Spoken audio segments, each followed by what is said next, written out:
absolutely correct as possible. And beyond that, we will commit to the emotional truth of the story.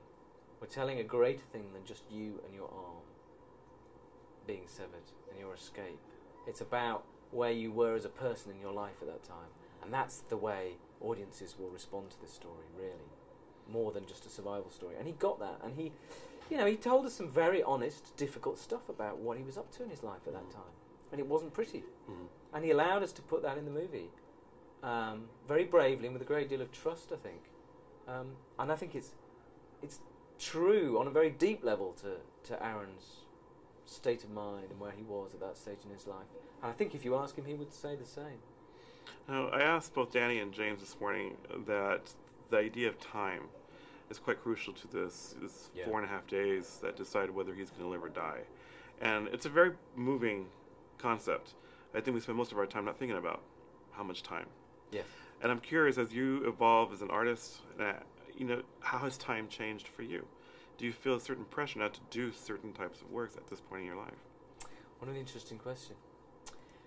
Yes, I've been very busy, worked on a lot of films, embraced everything that came my way because that's kind of my nature. And I feel it's time to slow up and just do the ones that you feel are the little gems that come along, that have many layers, and that speak to everybody in a room. Those are the ones, really. Because that's always Danny and my ambition is whatever the movie you're making, doesn't matter whether it's little kids running around a slum or a guy trapped in a canyon. Really, it's about communicating with your 250 people who are in that dark space. That's the key, and that's the ambition.